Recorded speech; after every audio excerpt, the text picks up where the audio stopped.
that. So, let us all stand for the Pledge of Allegiance, please.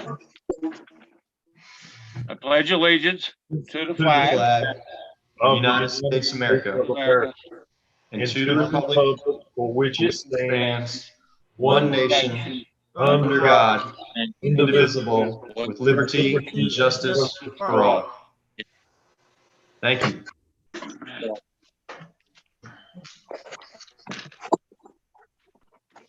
Thank you, Commissioner Foy, for leading us in that tonight. I'd like to go ahead and take a roll call of our attendance tonight. Commissioner Foy, here. Commissioner Bunn, Here. Commissioner Jones, Here. Commissioner Speed, Here. Commissioner London, Here. and Commissioner Pierce.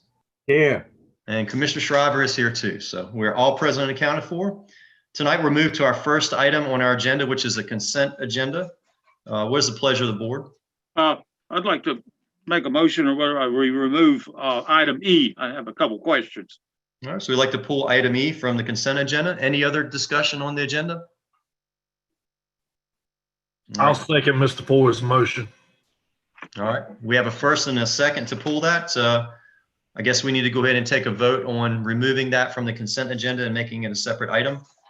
So at this time, the motion is and has been made by Commissioner Foy and second by Commissioner Bunn to pull item E off of the consent agenda for individual consideration. We'll go to a roll call vote on that. Commissioner Foy, Yes. Commissioner Bunn, Yes. Jones, Yes. Commissioner Speed, Yes. Commissioner London, Yes. and Commissioner Pierce. Yes. And I vote yes. So the yeses have it, and it is so ordered. Moving then, let's have a discussion on this item. Commissioner Foy? Yes, I noticed on that breakdown sheet of the Coronavirus Relief Fund project, and on section 3, it has an increase or decrease appropriations, and it says distribution to towns of $144. Is that right? Or do they all get a $20 bill or something, or $22? I didn't know whether that was the right thing or is that a misprint? I mean, Ms. that's such a little amount. It makes me wonder. Ms. Denton, would you like to speak to that? Actually, I'm going to call on Ms. Holtzman, our finance director. She's very familiar with this. She'll, if you'll give us an explanation, Jamie. I think you're well aware of how this number came about. Yes, ma'am. What this is a final cleanup for our CRF funds that we received, and it's just to make the budget balance for how we spin it out. We actually gave the entire allocation that was supposed to go to the towns to them, but I had to adjust it in the line items to make it work. All right. I see that. They've got their whole allocation. You got to make the numbers look right. Yeah, I got you. Right. Yes, sir. Okay. And the only other thing I saw was that decrease in the PPE. I guess that's. Originally, when we did our CRF plan, we were projecting to spend more in PPE, but to go ahead and get the money drawn down, we're actually going to do it at a salary. So it's just, again, lining up of the money to get it all spent by the December 30th original deadline. All right. Thank you. Yes, sir. That's all the questions I have on that. Does anyone else have any questions on item E? Hearing no questions, what's the pleasure of the board for item E? So move. Second. All right, we have a move by Commissioner Foy and a second by Commissioner Bunn to approve item E of the consent agenda. Any further discussion? All right, then we'll go to a roll call vote for item E being approved. Commissioner Foy? Yes. Commissioner Bunn? Yes. Mr. Jones? Yes. Commissioner Speed? Yes. Commissioner London? Yes. Commissioner Pierce? Yes. And I vote yes, so the yeses have it, and it's so ordered. We're moved back then to the consent agenda, having items A, B, C, and D now up for business. What's the pleasure of the board? I move to approve. Second. Moved by Commissioner Foy and second by Commissioner Speed. Any discussion? Hearing none, we'll go to a vote then. Commissioner Foy, Yes. Commissioner Bunn, Yes. Commissioner Jones, Yes. Commissioner Speed, Yes. Commissioner London, Yes. Commissioner Pierce, Yes. And I vote yes. The yeses have it, and it is so ordered. Mr. Chairman, if I Yes, could, just to clarify, also that includes item 1F as well. and F as well. Yes, ma'am, on the second page. It does include all further items. Yes. All right, thank you for that, Ms. King. All right, so we're moving on to item 2, which is comments from the public. This is a time that's set aside by our county commissioners to allow individuals 5 minutes to address our board on issues concerning the county. The first person that I have signed up here is Miss Kathy Loy. Is Miss Loy available?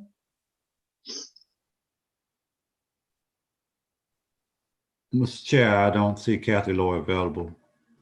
All right, well then we'll move on to the second one on my list, which is Mr. Logan Harrison.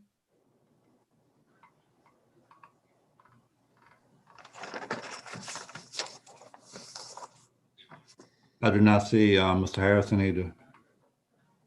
All right, we will move on to the third person, Miss Carol Boos.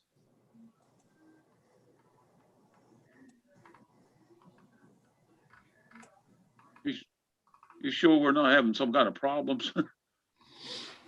Yeah, we're trying to come back if we can get Yeah, the person. okay, Yeah, good. no, We're gonna allow them to come back. Okay. well, we're circle back to it. Yes, sir. All right, good. Yeah, I don't want to make it a one-time call. I don't see her either. All right, how about Mr. Frank Winstead? Is he available online? He is available.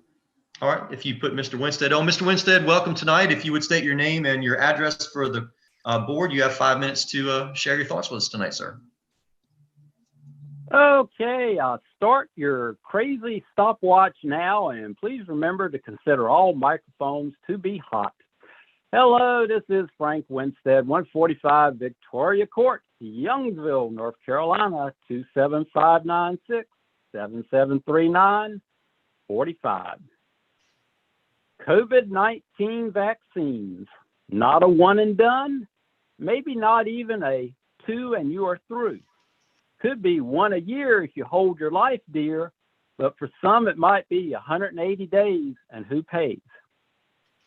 Here are some numbers and where I got them. A recent Franklin Times editorial comments on how proud the county health director was of his one-day vaccination event. I quote from the editorial. At that rate, it will take 341 days to vaccinate the adults, or about 6.5 years if we're only going to hold one clinic a week. Then about a week ago, CNN had the following. Our expectation is that the vaccination should last you at least a year. That's according to Moderna's chief medical officer, Tal Zaks, to a meeting of investors. So how long will these vaccines be free? And then this Sunday, 5-time Emmy Award winner for investigative journalism, Cheryl Atkinson, interviewed Dr. John Dye, the chief of viral immunology at the United States Army Medical Research Institute of Infectious Diseases. I quote the doctor. Some people may need a booster shot after 6 months, whereas other people, depending on their immunity, may not need it for a year or two. So when is the fine Franklin County Health Director going to bring y'all up to speed on all these little details? Well, have a better night, y'all. Bye-bye. Stop your stopwatch. Thank you, Mr. Winstead. Mr. Floyd, do we have Scott Strickland on the line? There. Good evening, Mr. Strickland. If you would state your name and your address for the board, and we yield 5 minutes to you to share with us tonight. Scott Strickland, 40 Sheila's Lane, Lewisburg, North Carolina, 27549. I would first like to thank Scott Levine for the great job he's doing with getting this vaccine out to the citizens. This is a hard process for him with the short staff he has and not having enough people to get everybody in and out like people want to be. But I think he's doing an excellent job with what he's got to work with. Second of all, we've been beating around the bush about this broadband. I know it's several topics up here tonight, but let's get cut to the chase. It's been too much money given to this project already. And the guy come out to the Lions Club, says, nope, we can't do you because we don't have the right equipment on the tower. Well, I'm sorry. We knew this how long ago? All right, well, it needs to get to the point. I mean, these people are suffering in this area. They're suffering all out in that sided area. We can't afford to keep waiting. Yeah, I see CenturyLink wants part of the action now. I'm sorry, they missed the buck when they didn't provide stuff before. I mean, I don't think the county needs to put any money towards that. If we're going to do this broadband, we need to stick with the broadband. That's what we agreed to do, and that's what we need to do. And third of all, this radio system is getting worse by the day. Luckily, we only have little people in the school systems, but do you realize that system does not even work in our school system? They have to use the radios that the school provide to call to the office to get help if they need it. Y'all need to do something with this radio system before somebody gets hurt. I mean, we've been begging, and it's fixing to get really real because people are leaving here because they don't feel safe. Our EMS staff are leaving. I mean, because it's not working for us. It may work for the military, but we're not the military. We are a county. And, I'm going to leave it at that, but something needs to be done, and it needs to be done quick. And that's all I got. Thank you. Thank you, Mr. Strickland. Mr. Floyd, do we have Shane Cheery? Yes. Good evening.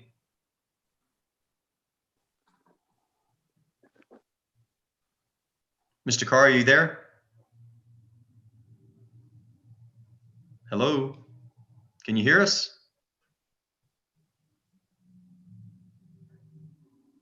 He needs to take himself off mute. Yeah, Hello, if can you you guys can hear me hear okay? us. Yes, I can hear you now. Please state your name and your address for the record, please, and then you have 5 minutes to share with us tonight.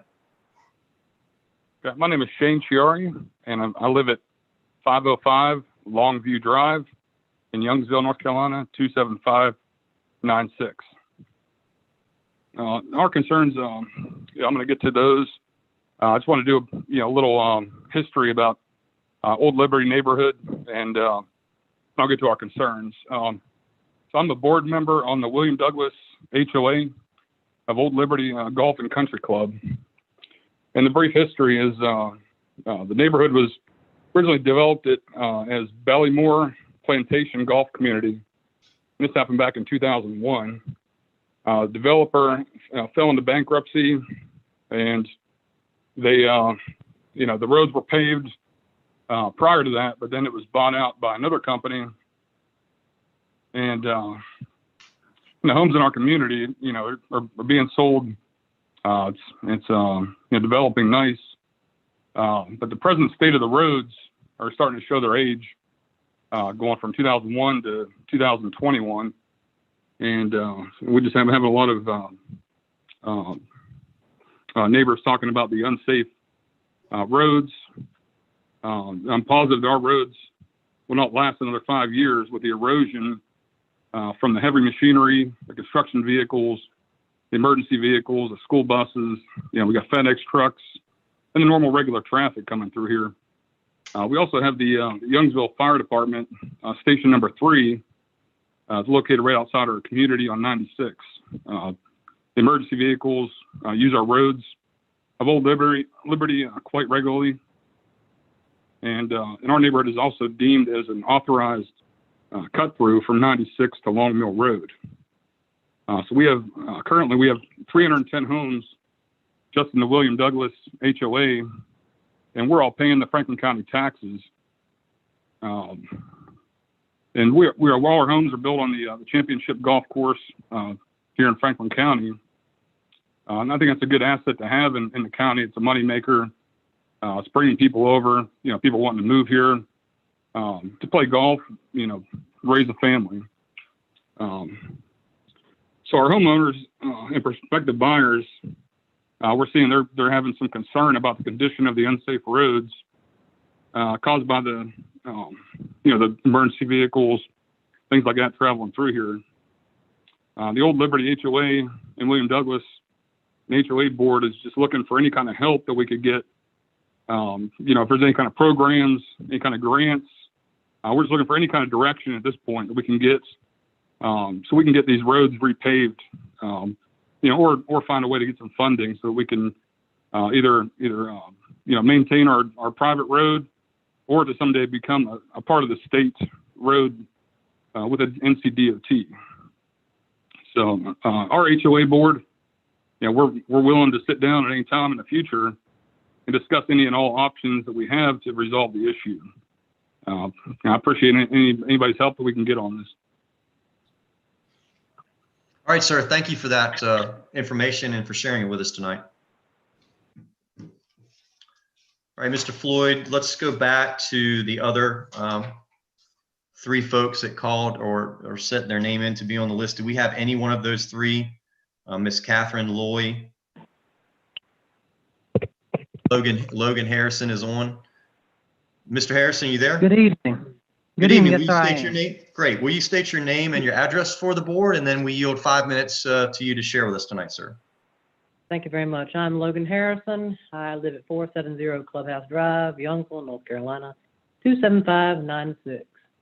Now, Mr. Chair and Board of Commissioners and Madam Manager, when a teenage girl gets pregnant, does drugs in the bad educational system, what happens? She gets a TV show. Now, I think that we need to be listening more to our youth. We need to be listening to their problems because they are our future. Our youth are the ones who are going to lead us through anything that we are facing now. The COVID-19 pandemic, how's that going to affect our youth? We don't know because we're not asking them. How about our educational system? People are at home and facing depression, anxiety, not getting learning that they really desperately need in person. But how are we going to fix it? Who knows? We're not asking them. There's been a wellspring of support from the community and from various commissioners on the board. And I was asked to speak tonight by one of the commissioners, so that's why I'm here. I hope that we will support this board because I've been working on it for many, many years, 2 years, as many of y'all know. And I hope that now is the time, because as we've seen, these youth are facing issues and only they know how to attack them themselves. Homes that don't have fathers, educational systems that are degrading, social issues. I think that's something we need to be talking about in Franklin County. It actually made me laugh, the other meeting that we had about Animal Advisory Board. It made me funny because we were talking about it like that's a good idea, and it is a good idea. We were talking about we're going to have it now, and we're going to have an Animal Advisory Board before we have a Youth Advisory Board, which I thought was very fun. But I appreciate you letting me talk tonight. I really hope that we support this. I really do appreciate it. Thank you. Thank you, Mr. Harrison.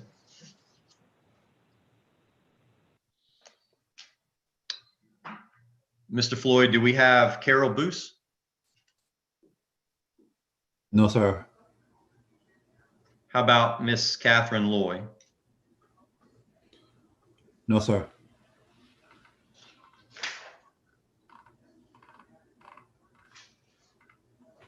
All right, having that we went through several comments and those 2 are still not available, I'm going to move forward to our next item on our agenda tonight, which is item number 3, an update of COVID status here in Franklin County. Our health director, Mr. Scott Levine, will provide an update. Mr. Levine, welcome. Welcome. I'm very glad to be here, and I'm going to apologize in advance if my voice is a little hoarse, but I've been out in the parking lot all day directing traffic and running through our most successful vaccine event to date. So I'm going to start off with the numbers, and then I'm going to move right into vaccines. So far in the history of the pandemic in Franklin County, we've had 4,111 cases. A little under 750 of those have occurred in the last 2 weeks. So we're recording about 350 a week and change. We've had 39 deaths in the county, 1 recently, a resident of Franklin Oaks who passed. We have 2 outbreaks currently in the county. 1 is at Franklin Oaks with 6 staff and 1 resident who I mentioned has passed. And then we have another outbreak at Liberty Lewisburg Nursing Rehab with just 2 staff, no residents and no deaths. So very good to see that those are definitely not cropping up like they were at the beginning, and very pleased that that the deaths are not happening anywhere near where they were before. Right now, our trend in the county is that we are leveling off at a very high level. It's starting to bend down. The report that you'll get tomorrow will show the picture, and it's showing that the 7-day trend line is actually cycling down. We only had 2 recorded cases today. I'm going to tell you that was largely due to the fact that most of my staff was out in the lot directing traffic and helping people get through the vaccine. So that number will bounce back up tomorrow, most definitely. So that's kind of where we're at with the virus in Franklin County. I'm really excited to be able to report to you tonight on the vaccines and the rollout of the vaccine in Franklin County. As was mentioned earlier, on one event on January 7th, which we held for a little under 3 hours, we did 325 vaccines on those 3 hours on that day. To let you know how we're exponentially growing that, last week on 2 events, on January 12th and January 14th, the total from both of those events was 1,200 vaccines. And today, in one event, we vaccinated 1,109 people in one day, 6 hours, done. Actually, during that time frame, we had a lull, and we're able to use our Facebook page and an email blast to have more people come in to fill the void. We averaged 185 vaccines an hour, and there was 1 hour where we actually recorded 220 vaccines an hour. To keep that in perspective, that rate is significantly above virtually every other county running an event such as this. So much so that we had representative from the state of North Carolina here today looking at our operations and trying to figure out what we were doing to have people get through so quickly. So I'm really, really pleased with that output. Every single person was pleased to be here. They couldn't have been more pleasant. I was proud to be doing this, and I'm going to have to tell you right now that it was a true team effort. If you look at Franklin County, emergency management, of course, public health, parks and recreation, social services, soil and water, our tax department, the sheriff's office, and the library all contributed staff to make sure that this event ran smoothly, either in getting people registered or actually working right out in the parking lot. 4 social service people we had to call in at the last minute, and they just didn't even question, they just came right out. We've had one of our events was in the town of Franklinton, where we had police, fire, and public utilities from the town participate. And we've had several events in Lewisburg. Can't thank the Lewisburg police and fire and public utilities. Can't thank them enough. Been very, very helpful. We are very, very pleased to be able to be working together to get this out and to be noticed for the good work that everybody's doing. So I couldn't be more proud. And the people that were coming through that line, every single one, I did not get one complaint from anyone. And that was just so rare in any kind of an effort like this, especially one as complex as this. So if I sound like I'm trumpeting and crowing like a rooster, you better believe I am, because there were some hardworking people out in that lot today, and I'm pleased to be representing them tonight. So I guess that's it for our next event is going to be this Thursday. Again, we're telling people, if you're registered and you've been told to come on out. We're going to, they're going to know where the event's going to occur, and we're going to get that out for general consumption tomorrow. Be a new location for us, which will offer even greater opportunity for more people to get through the process quicker. The one thing that our overarching goal has always been to keep people moving. If you have to wait in line, as long as you're moving, it's not bad. I told one person this morning, I said, if you can get out and play a game of cards with the person behind you, that's a slow line. We don't want that. We've been keeping them moving through. And then the second thing is that when they get there, they get their questions answered, the vaccine delivered in a safe way. We've had no accidents. We've had no adverse reactions. One a little bit was quickly dealt with. didn't have to transport anybody. Given the age groups that we're vaccinating, to have no injuries or accidents driving through a parking lot. And if you've been out to our site and you've seen the cones, unbelievable. So the last thing I'm going to say is that currently the groups that are eligible to get the vaccine, prior to last week, we had this very complicated 1A, 1B, group 2, all that stuff. Got very simplified with the federal government changing and allowing and recommending 65 and over. We now have 2 groups who are eligible to get the vaccine. Healthcare workers who have direct patient care, and initially those over 75. Then last week on the 13th, that was changed to those over 65. Our phone lines and our email lit up. We have been trying to get caught up. We have about 3,000 people that we're trying to push through to get caught up. I've had staff working over the weekend. And the last thing I'm going to say is that the state was only going to give us vaccine based on doses that we pushed out. But because we were exponentially growing, we couldn't show the amount of vaccine that we were going to need next week in order to run our operations.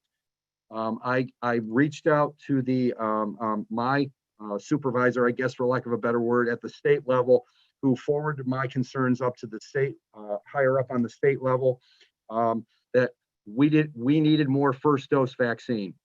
I got a survey this morning, as did all health directors, which I've responded to. First thing, 6:30 this morning, we got that out, telling them what we're going to need for next week.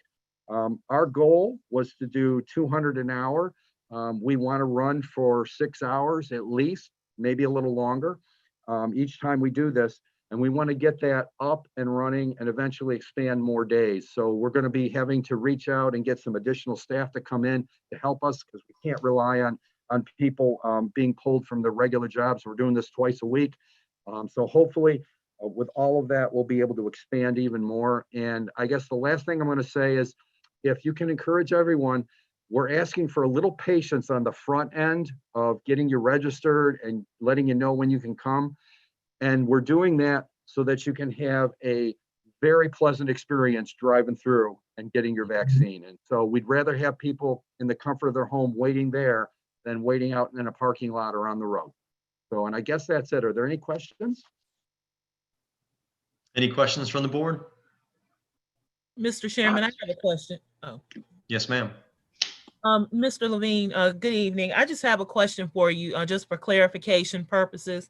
For the event happening this Thursday, it will be the people who are the residents who are 65 and older are eligible.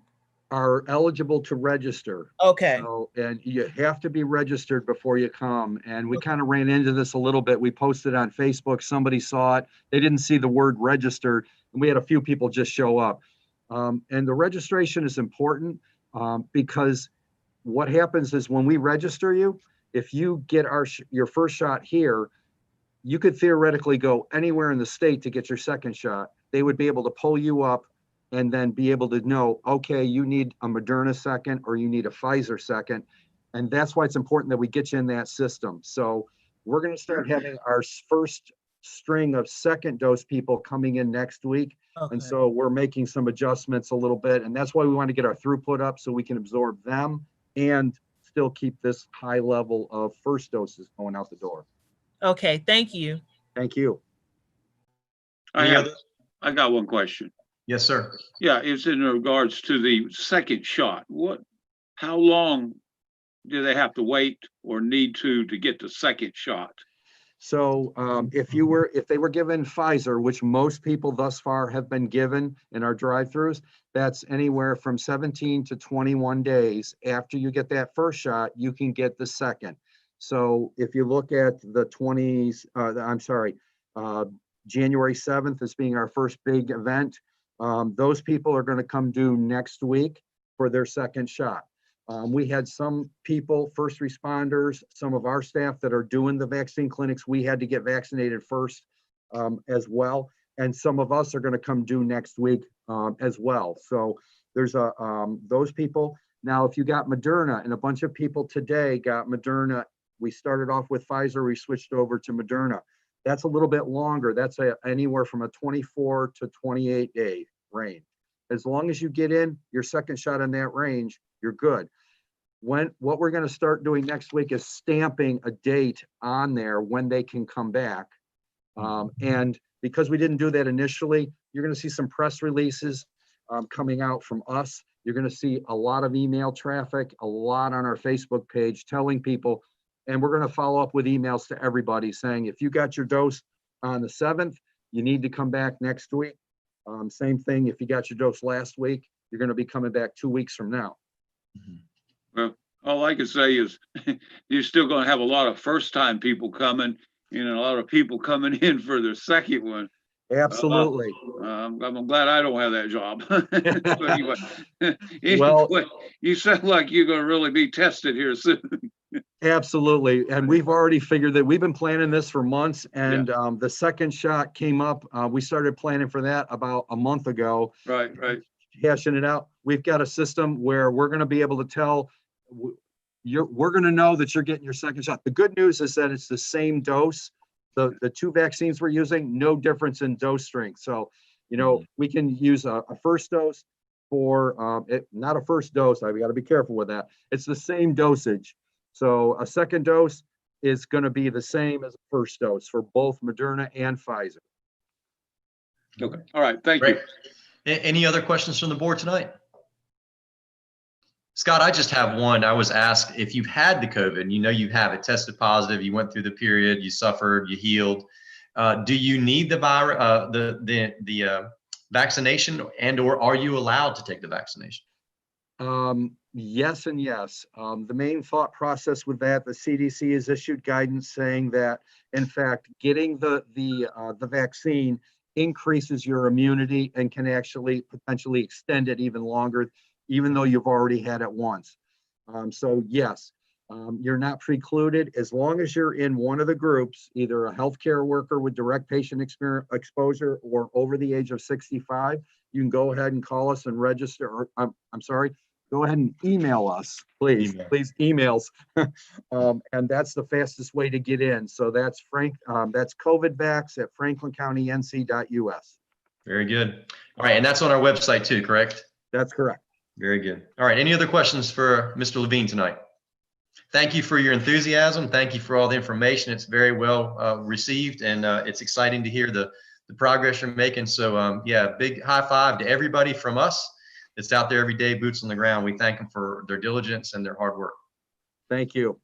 All right. All right, we're moving along now to item 4 on our agenda, which is a fiscal year 2019-2020 audit report. Our finance director, Ms. Jamie Holtzman, will introduce a representative to talk to us more about this. Ms. Holtzman? Yes, sir. Mr. Coy, do you have Tara? Yes, hang on.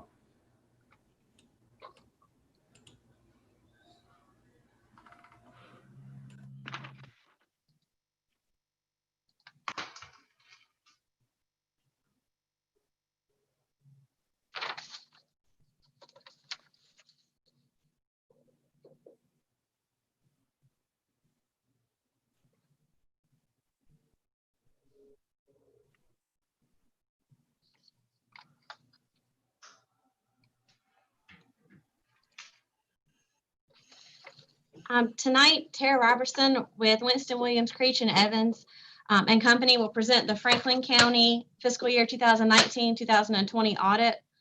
Tara graduated from NC State with a Master of Accounting and a Bachelor of Science in Accounting. Tara joined Winston Williams, Creech, Evans and Company as a manager in July of 2011 and became an audit partner in 2018, concentrating primarily on governmental and nonprofit accounting and auditing. Winston Williams, Creech, Evans and Company has over 30 years experience in auditing governments and nonprofits in North Carolina. They have a commitment to continued education and training, particularly in the governmental arena. I will now turn it over to Tara. Good evening. Good evening. I am looking for my screen share button. Give me just a second. I don't have permission to screen share. You should have it now. Okay.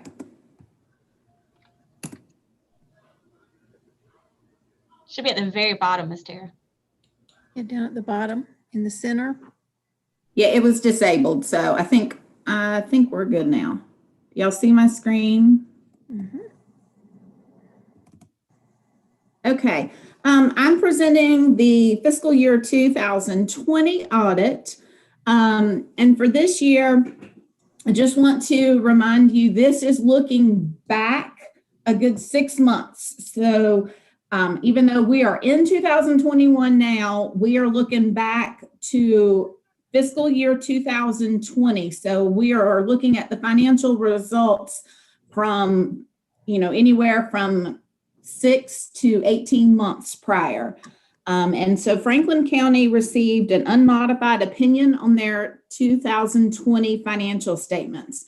And so just as a reminder, especially for the new board members, an unmodified opinion is the best financial statement opinion that you can receive.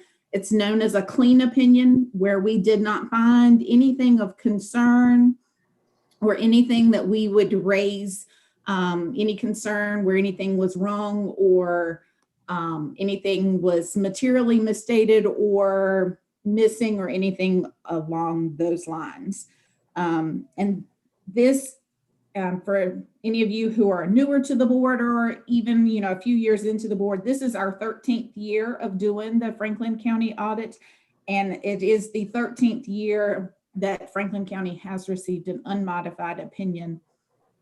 That terminology has changed some over the years. So if you were to look back at older reports, it may not have said unmodified, but clean opinion is what y'all have received in all 13 of those years. Franklin County again received the Certificate of Excellence in Financial Reporting for fiscal year 6/30/2019. This is awarded by the GFOA, which is the agency that oversees all governmental financial officers. And so you can't even apply for this until December of following the fiscal year. So Franklin County has submitted the 2020 report to be graded for this award. And I just wanted to point out that in 2019, when you received the award, that was the 21st consecutive year that Franklin County has received that award. So Franklin County has always done a great job in their finances and in their reporting to its citizens. So great job, and we hope that y'all continue along with that. Just to kind of point out, you'll hear a lot of different terms as I go through presenting, but in governmental finances, a couple of key distinctions will be governmental activities and business type activities.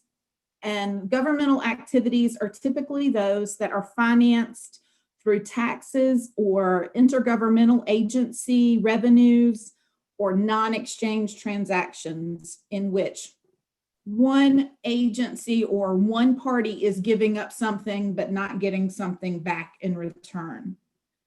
Your business type activities, you'll hear me refer to those as either proprietary or enterprise activities.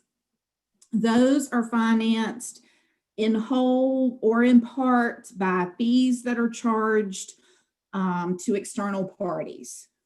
So as I go through the slides, you'll see me breaking them down into those governmental type activities and funds, and then those business type activities and funds. For fiscal year 20, your governmental revenues were, by and large, 56% of those revenues were made up of your ad valorem taxes.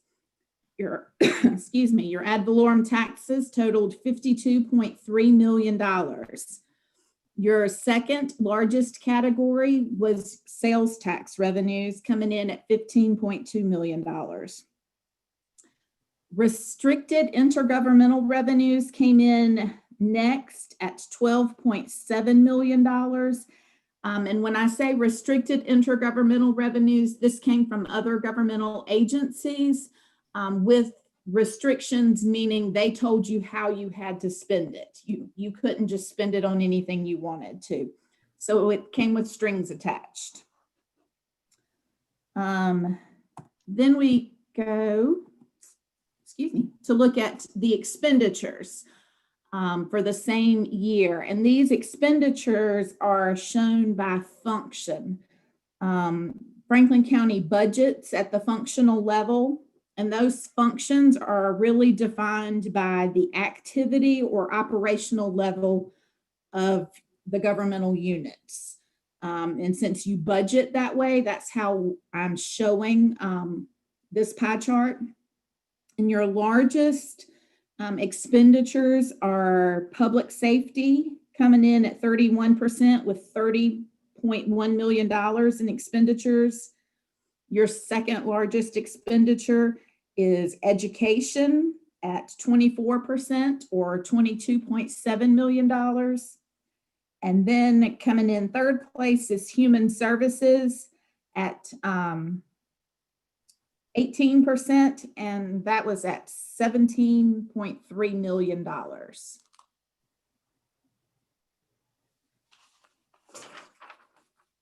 Next, I'm looking at cash in total for June 30th.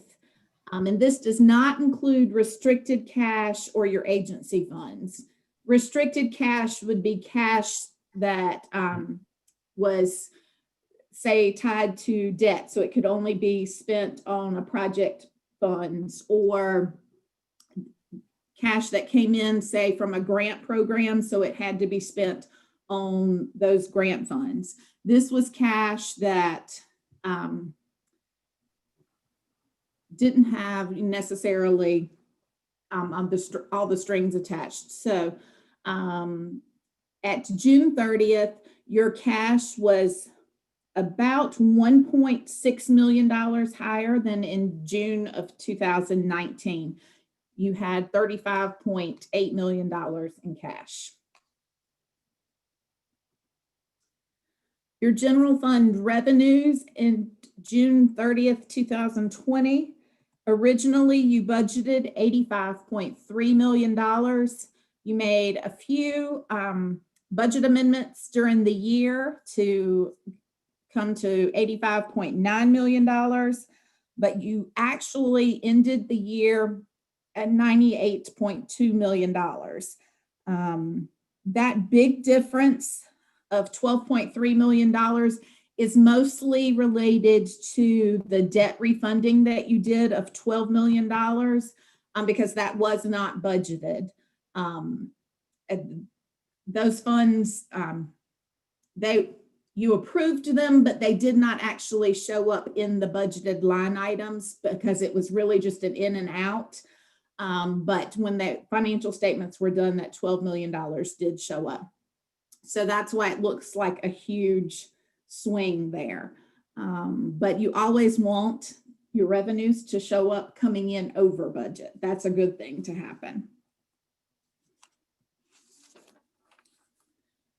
Your key sources of revenues, your ad valorem taxes, as we talked about, being your number one source of revenue. You budgeted $47.2 million, and those came in at $47.9 million, coming in at roughly $800,000 over budget. Sales and use tax budgeted at $10.4 million, came in at $11.5 million, coming in at a good $1.1 million over budget. And that's primarily probably due to more people working in Franklin County, you know, with people working at home because of COVID and the restrictions and the shutdown and things like that. You had more people staying in Franklin County instead of going to other counties or other towns and things like that for work. They weren't going to Wake County. They weren't going to Granville County or Warren County and things like that, and then spending money in those counties, or even, you know, going and spending funds and shopping or things like that, because once COVID hit, everybody was staying at home. Your health fees, though, you budgeted $3.2 million, and they actually came in at $2.2 million. Again, we can see a big COVID impact on this. The clinic for a lot of the child health fees, maternal health fees, and general health fees were impacted by the clinic and the health department reducing their hours to 3 days a week and them conducting more telehealth visits. So therefore, they were seeing less patients. And that resulted in them billing fewer services because of the outbreak from COVID-19. Inspection fees, you budgeted $1 million and it came in at $1.5 million.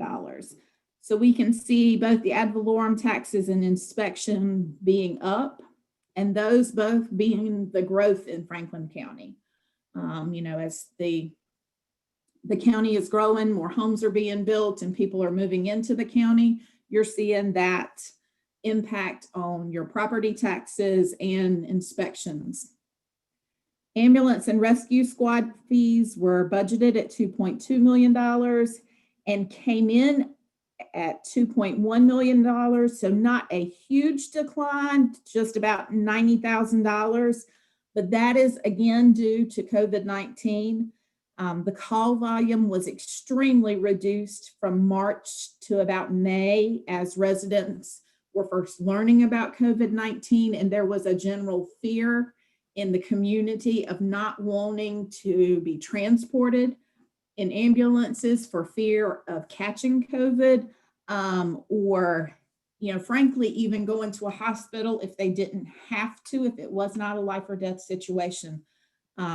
You know, and that was not limited to Franklin County. You can see that across many jurisdictions, many counties, and across the state of North Carolina.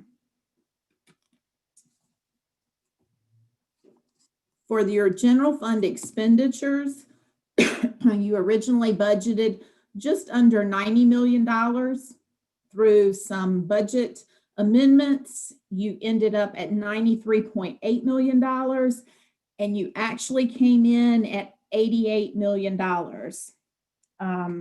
The main reason you came in under budget for the year was really due to COVID-19. The county manager placed a hold on hiring. There was a limitation on travel and training, you know, especially once there was a freeze and the government and the state really shut down. You were limited on where you could go. Training went virtual. So there was no traveling, there was no hotel stays, things like that. And many departments were told to be very conservative in their spending because they weren't sure when the revenues were coming in or how much was coming in. So there was a conscious effort by all departments to control their spending. If we break down the functions for those expenditures, we can see a little more detail. General government originally budgeted at $7 million, came in at $6.3 million, a difference of $800,000. Really there we see a lot of the difference in travel and training. Public safety originally at $27.2 million. They came in at $25.3 million for a difference of just shy of $2 million. For economic and fiscal development, originally $3.5 million, came in at $3 million for a difference of $464,000. Human services, originally at $18.9 million, actually came in at $16.9 million, a difference of $2 million. The big difference for public safety and human services was really the hold on hiring, the lapse in salaries and benefits. Both of those departments spent time at not being fully staffed and having trouble finding people to fill those positions.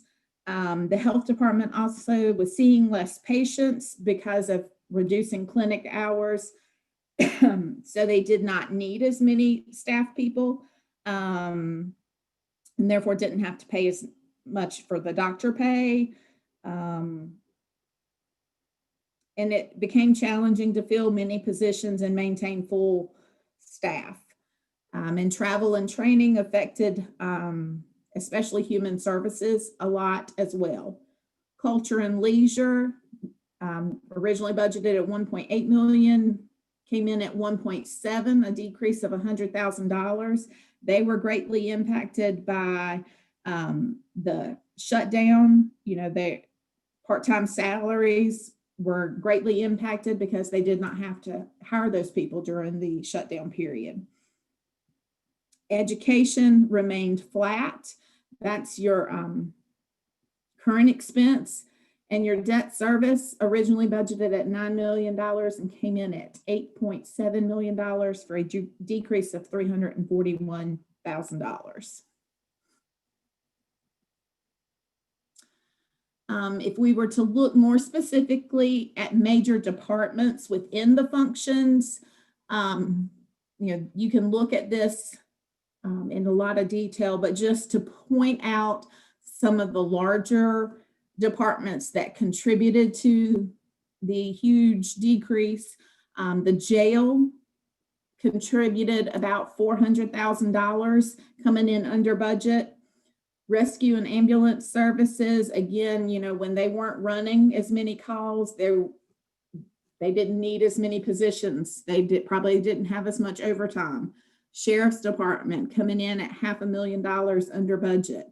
Social service programs coming in at almost $600,000 under budget.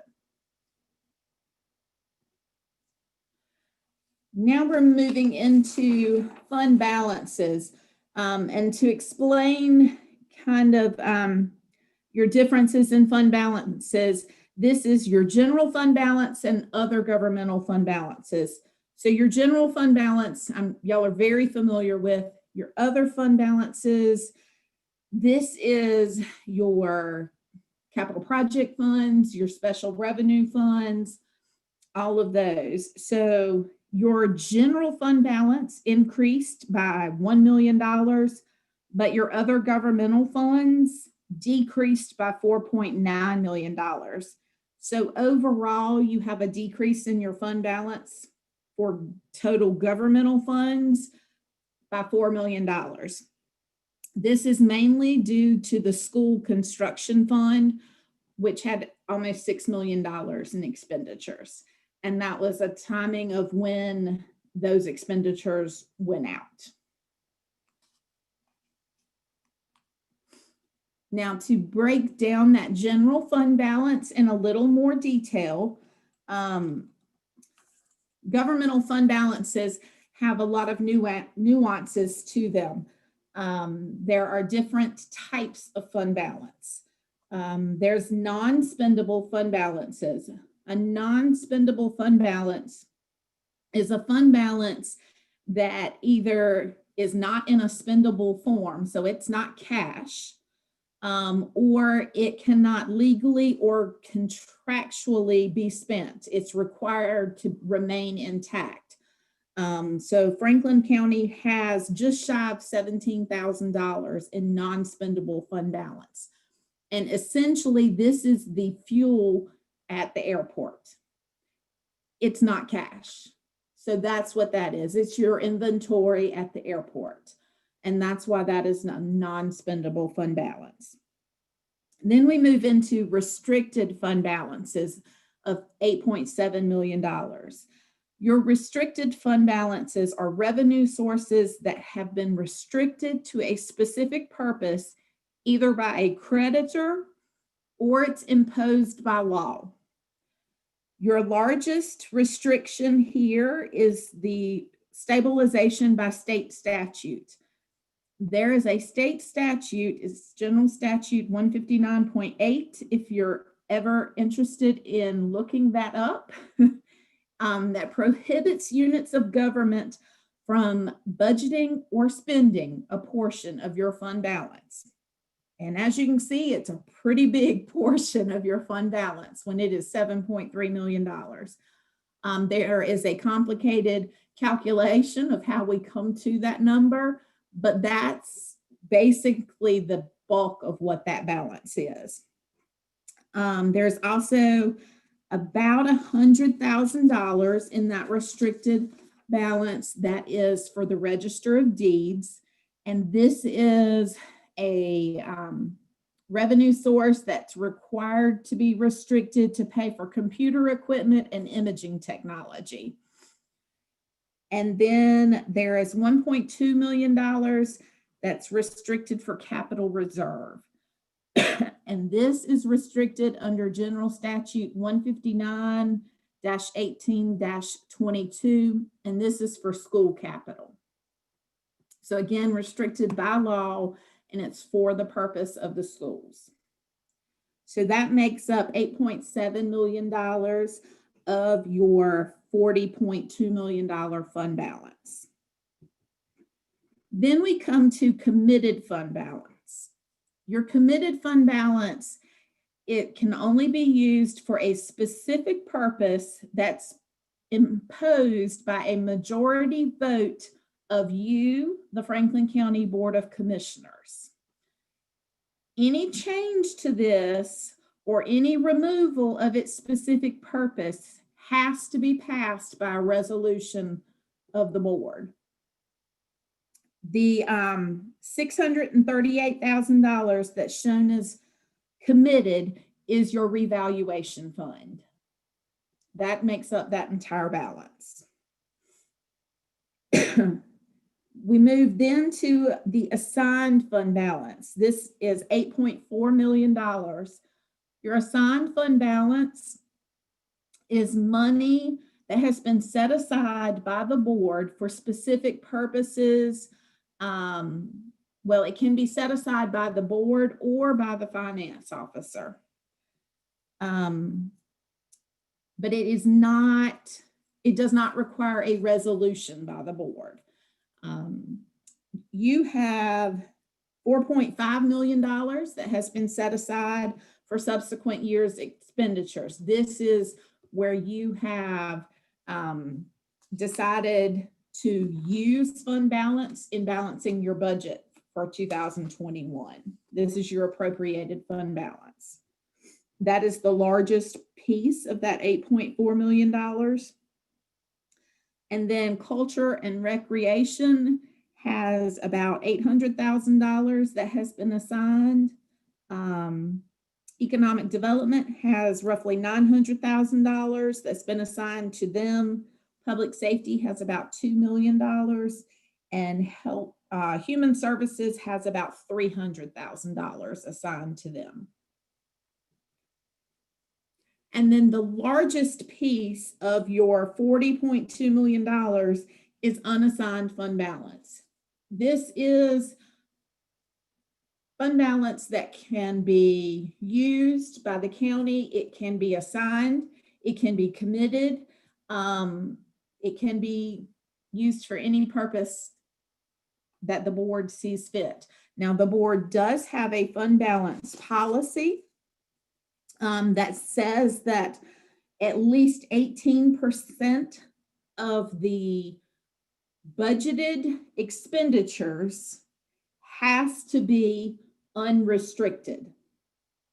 So if you're going to maintain that fund balance policy that you as a board have set, you would have to make sure that at least in the yellow, blue, and green columns, those dollars add up to at least 18% of your total fund balance. And Franklin County well exceeds that, as we will see as we go through the slides.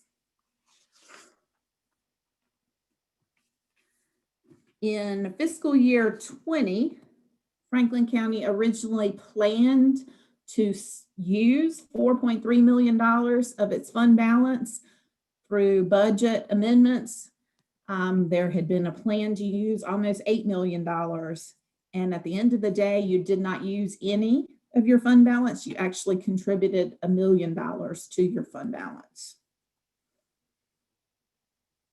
For your unassigned fund balance, at June 30th, your fund balance in the general fund went from $22 million to $22.4 million. Your expenditures went from $82.5 million to $87.9. So a measure of the health of the county is to look at your unassigned fund balance as a percentage of those expenditures.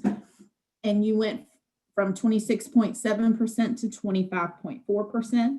That is still a very healthy percentage. And basically, this is actually, this is well above your 18%, but your 18% would actually be not just unassigned fund balance as a percentage of expenditure, but we would have to add the committed and the assigned balances as a percentage of expenditures. So you probably be well into the 30s and possibly even 40% of fund balance, since your fund balance is just restricted. Now this slide is general fund balance available for appropriation. This is what the LGC looks at when they are considering you for debt approval, or when they are considering you, when they are looking at you for white letter comments and things like that. Your fund balance available for appropriation went from $31.7 million to $32.8 million. And your expenditures went from $80.6 million to $86.5 million.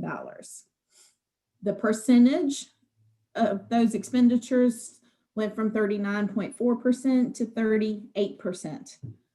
Now, the statewide average, this is for your population group. Franklin County sits in the population group of 50,000 to 99,999 people in the state of North Carolina. There are 24 counties in this population group. So this is an average of your peer group. And this average is a 1-year lag. So when I'm showing, like for fiscal year 2019, that the average was 37.7%, that was the 2018 average. So the 2019 average is what is shown in the 2020 column, because the LGC does not have all of the 2020 numbers to be able to compile that average. So you can see in both of those years that you well exceed the average for your peer group. So in 2020, you have an average, you have a fund balance available of 37.94%, and the statewide average for your peer group was 35.6%. For that year, in those 24 counties, the low end of the range was 13%, and the high end of the range was 59%. There were only, I think, 7 counties that had a fund balance available percentage higher than you. So you are in, well, you're in the top half, probably in the top 4th for your peer group.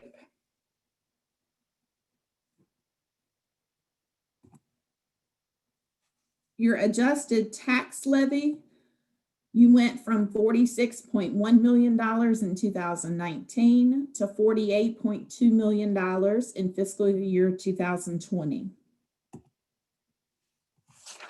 Your tax collection percentages dropped. This slide makes it look like they dropped drastically, but they did not. This went from 98.4% to 98.23%.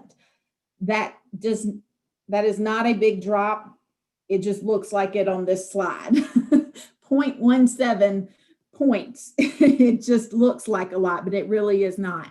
And the statewide average, again, that is for your peer group. And for fiscal year 2019, their average was 98.28%. So you are well within that range and right at the average for your peer group.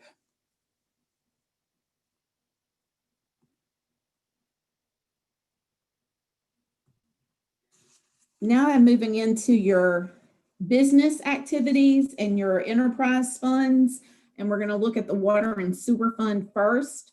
Your total revenues from fiscal year 2019 to fiscal year 2020 increased by $1.7 million to $13.5 million. The largest increase in this area was due basically to population growth. Your water customers increased by 9%, sewage customers by 14%, and you had almost $800,000 coming in from acreage fees, which is from development going on. The total expenditures increased by approximately $700,000 to $9.6 million, which leaves you with a business profit of $3.8 million, which is a $1 million increase over 2019. Your depreciation, this is something you do not typically see in your governmental funds, but depreciation is the wear and tear on your capital assets. And this is basically to allow you to put aside the effect of the use of those assets into the profit and loss, and to hopefully be setting aside for the replacement of those assets in the future. So that depreciation, you had $1.6 million in depreciation expense, which was pretty flat compared to the prior year. It only increased by about $100,000.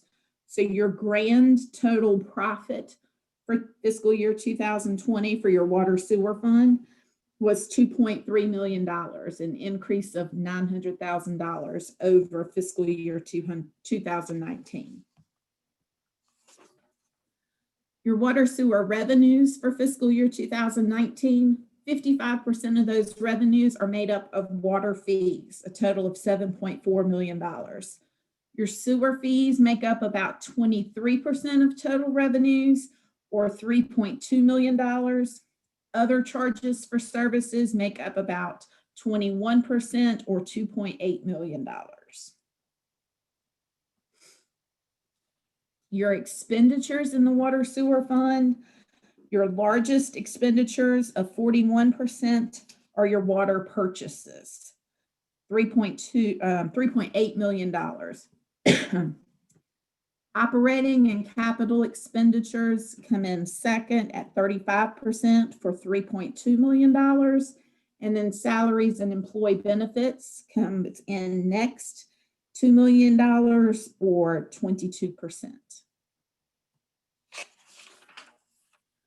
Now, your net position in water sewer, this is very similar to what we would call fund balance on the governmental side.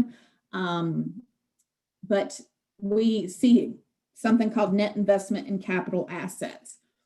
Your net investment in capital assets is basically the net value of your capital assets. So the cost less the accumulated depreciation, and then less any debt that was used to pay for those assets that has not been paid off. That is your net investment in the capital assets. That is $25.7 million, and it went up to $26.5 million. So that part of your fund balance increased by $0.7 million. So as you could see,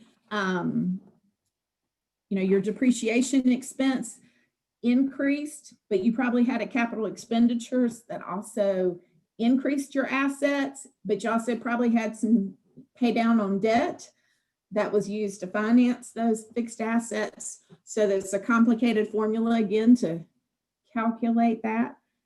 And then you have unrestricted capital or unrestricted net position. They don't have as many categories as you see on the governmental side. Your unrestricted net position increased by $3 million to $8.8 million, leaving them with a total net position of $35.3 million at the end of 2020, an increase of $3.7 million. Your solid waste fund, the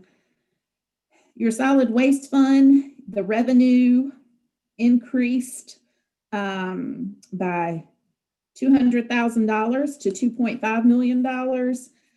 The landfill fees increased by $100,000. And your fees, charges, and other miscellaneous revenues increased by $15,000 for a total increase in revenues of $300,000 to $4.2 million.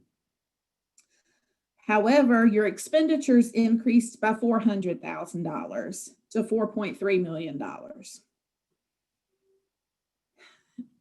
You typically want your expenditures to be less than your revenues, so therefore you had to borrow some money from the general fund to pay for the expenditures. The solid waste fund borrowed $300,000 from the general fund in fiscal year 20. That's an increase of $50,000 over what they borrowed in 2019. And that gave them revenues over expenditures of $240,000. They also have depreciation that stayed relatively flat. It only changed by $4,000 to $164,000, leaving them with total profit for the year of $74,000. Now we look at the solid waste net position. Their net investment in capital assets decreased by $57,000. This is just a matter of the assets are getting older and you haven't been replacing them. So as they depreciate, the value of those assets and the value in your net investment is going to decrease. The unrestricted, even though it's negative, it actually increased by $172,000 because the amount of the negative decreased. So it is still negative by $96,721, but last year it was negative by $270,000. So it did increase this year, leaving you with a total net position of $1.4 million, an increase of $116,000. A couple of things that I'd like to point out on the solid waste fund. It's still not known how long the county may have to monitor the landfill. The landfill was closed in 1994, and at that time, the agreement with the state was that all landfills had to be monitored for 30 years. At this time, there's approximately 5 years left, or at 2020, there was approximately 5 years remaining on how long the county would have to monitor that landfill. But over the course of that 25 years, the state, the EPA, the federal government, everybody has learned a lot about environmental liabilities. And there's a lot of talk and a lot of chatter about what that means. And there's a lot of discussion going on what that may mean to counties and municipalities on whether they may have to monitor them longer. So I just want to bring it to your attention that even though the original plan was that you would have to monitor it for 5 more years, we don't know that to be a fact. And this is the fund that would have to monitor that. And this is the fund that would have to incur any of those costs to maintain that monitoring plan. And I know in recent years, y'all gone through remediation plans and stuff, and you understand that. In the last 2 years, in fiscal year 19 and in fiscal year 20, the solid waste fund has had to borrow money from the general fund to the tune of $550,000. An enterprise fund is supposed to support itself.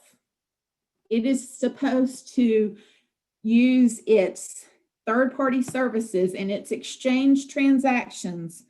An exchange transaction is where both parties receive and give up something of equal value. It's supposed to use those transactions to support itself and not have to supplement with taxpayer funds or anything else. And I know that you have structured the funding from the general fund as a loan, so it will be paid back, but you have to make sure that there's a plan that the fund has the means in the future to be able to pay that back.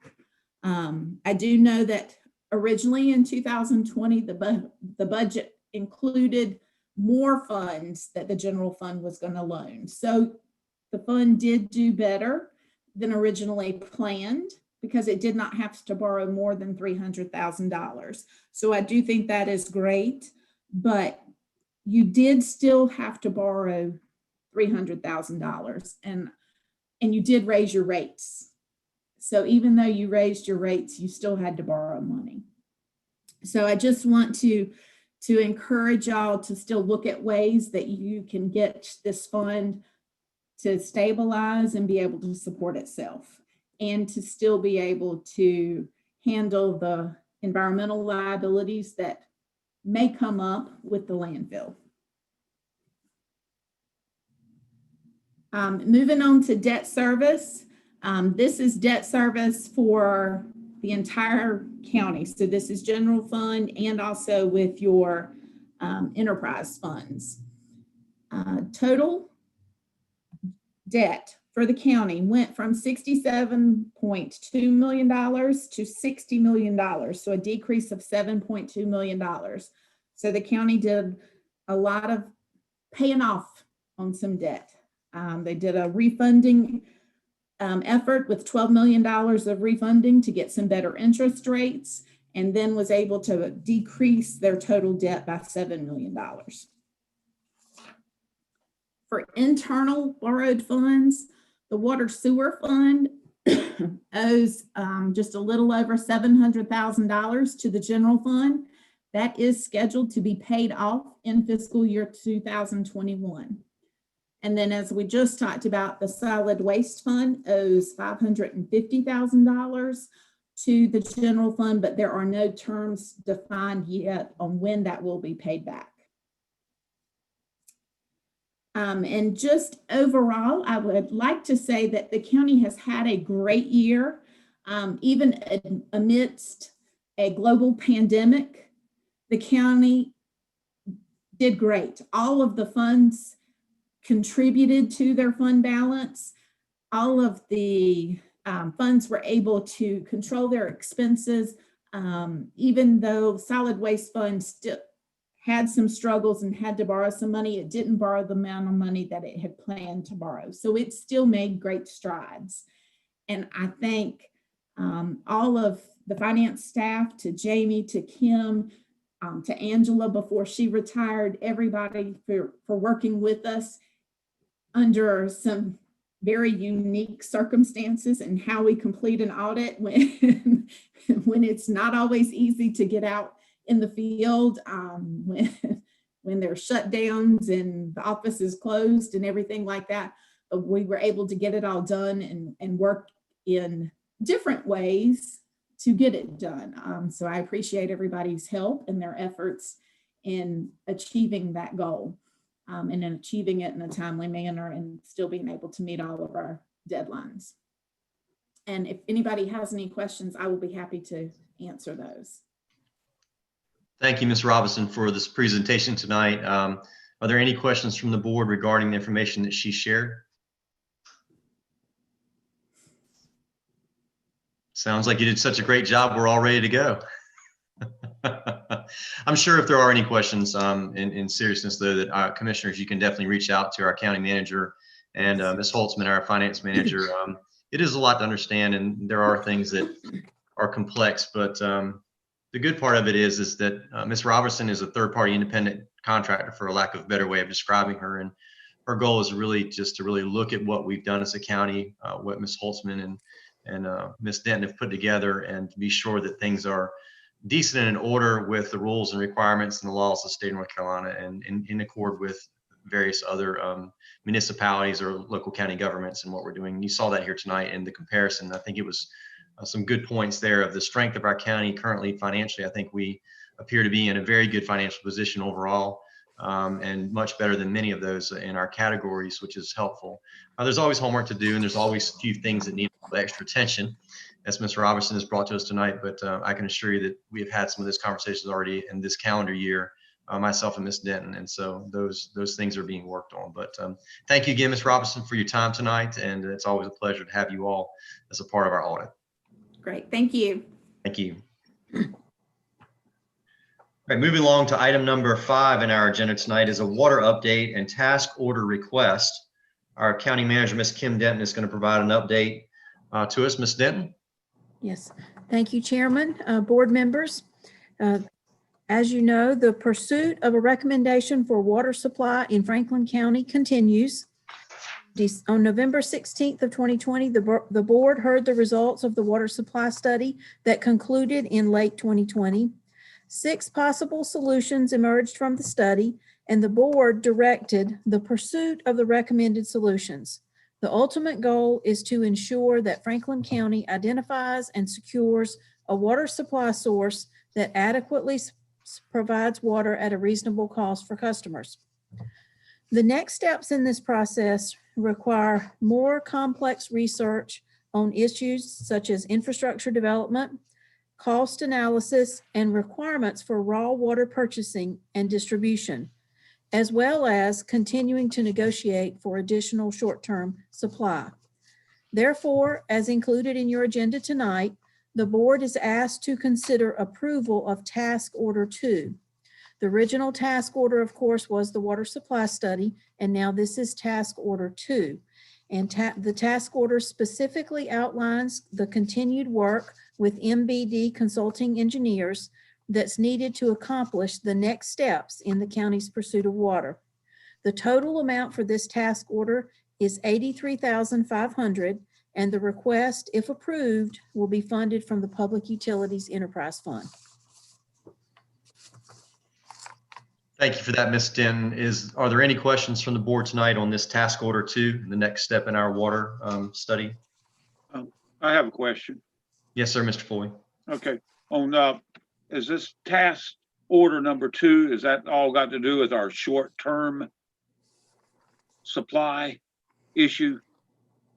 No, it involves more than our short-term supply issue. It involves, as we pursue and look at the recommendations, it involves looking at things like what would be the projected cost of infrastructure for the various solutions that are presented. Okay, you mean the six yes. different ones? Okay. Yes, the All 6 different ones. In other words, now digging a little deeper into what are the realities of if you pursue one recommendation, the cost associated with it versus pursuing another. All right, thank you. Mm-hmm. So it's an analysis. So it's an analysis of all 6 is what you're saying. Yes, as we move forward, and so they all might not get equal treatment per se as you delve into them, but yes, it is an analysis so that we can determine which one makes the most economic and long-term sense for the county. Mr. Chairman. Yes, sir. I would move to approve task order 2 at 83.5. There's a motion on the floor by Commissioner Pierce, a second by Commissioner Bunn. Any further discussion tonight?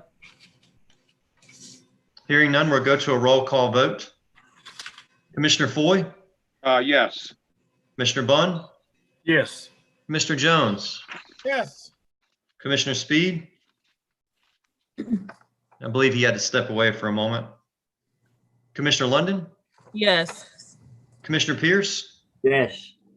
and I vote yes. Yeses have it, and it's so ordered, Ms. Denton. Thank you, Commissioners. Thank you. Right. Item number 6 on our agenda tonight is a broadband update. Again, our county manager, Ms. Denton. I'll give it to you again. Okay, thank you, Chairman. Commissioners, again, I appreciate your attention to this issue tonight. Broadband is obviously a very, very important topic for our county. As I have reported before, one silver lining in our COVID-19 situation is the increased spotlight on the need for broadband service. It rings loud and clear in everything that we deal with in terms of broadband. As a reminder, broadband is a competitive service, and the county is not allowed to offer broadband services directly to end user customers. But the county can work in various ways to attract providers. And of course, just to hearkening back just a little bit, the Board of Commissioners was proactive, and in 2018, we developed an RFP and worked to seek solutions to this issue. And of course, that was a regional effort with Granville and Vance counties, and ultimately had responses to the RFP that resulted in the county reaching an agreement with Open Broadband. And so tonight, Open Broadband is going to give us an update. I'm going to recognize them in just a minute. They are in close to over 20, almost 20 counties in the state, and they continue to expand. And of course, the second part of all of this is the state actually created the GREAT Grant program. Originally, the GREAT grants were only available to Tier 1 counties, and that requirement has changed over time. And the state actually funded an additional round of grants in late 2020. So in addition to our update from Open Broadband, hearing the progress they've made, we'll also hear an update from CenturyLink, a recipient of the special GREAT Grant round in late 2020. I would point out the business landscape and the options available to subscribers are expanding. This focus on broadband, while it seems like it's plodding along at an incredibly and painfully slow process, there is progress being made. And of course, provisioning technology is not quick. I don't think anyone has ever thought that this was going to be a fast process per se, because this is complex and costly. And so again, that's why I'm delighted to have these folks here tonight to offer an update on the progress that's being made. Ultimately, when it's all said and done, the arrival is met with enthusiasm and support from our customers. I think we're hearing that and seeing that. So at this time, I'd like to recognize Open Broadband's representatives. Alan Fitzpatrick, the CEO of Open Broadband, is here, and Alan Helios, the area manager for North Central North Carolina, is here. And I think they may have a couple of other folks with them, and I'm going to let them introduce their complete team. So welcome, Alan, and we look forward to hearing the good news of the progress. Thank you, Kim, and good evening to everyone. Thank you for allowing us to join your meeting. The other members that we have with us are Kent Winrick, he's our Chief Technology Officer, and Jeff Lloyd, who is our Deployment Manager. You all probably have received the report that we put out in November. I've got a couple of updates on that in respect to the number of residents that we've connected up and also some other additional information. At that time, when it was issued back as of November 30th, we only had 7 customers. We had just gotten started.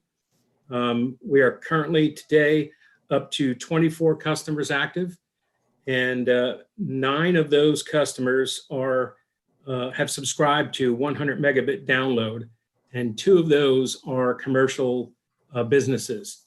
5 customers have 50 megabit service, and the remaining 10 have 25 megabit. So if you take that into perspective of what they were getting previously on their DSL lines or their satellite lines, whatever, it's a vast improvement where they were getting somewhere in the neighborhood of, 1 to 3, possibly 5 it varies depending upon the area. So I can say that most of the people that we've hooked up are extremely happy with the service and the speed that they're getting. And in this day and age, with schools being out and people working from home, it's a very welcome offer to them to be able to have that type of service. We have, that's just one system that we currently have active, where we are working on the second system. Let me just kind of define it a little bit. The one that's currently active that all these folks are hooked up to is our 5 gigahertz, what we call line of sight. So your home has to actually be in visual contact with the tower so that our antennas can talk. These particular 5 gigahertz antennas don't do well through a lot of trees, get through some of them, but not a lot. So all of these people are essentially located around the white level area, where that's the antenna that we currently have active. The other system is what we refer to as LTE. It has a longer range, and it also can get through the trees much easier. And if there's any questions on that, Kent can address those and give you a little more specifics, but in a nutshell, that's what it is. So we are extremely close to getting that turned up. The equipment is in place. We're installing a new server for the LTE that's going to be company-wide. So all of our locations that are hooked up to LTE will be running off of this server, as opposed to having, having individual ones for each location. So for us, this is a very big plus, and it helps us manage things much better. We'll get much better reporting out of it. And there's a few other benefits and features. I don't know, Kent, if you want to jump in and maybe give some information on that.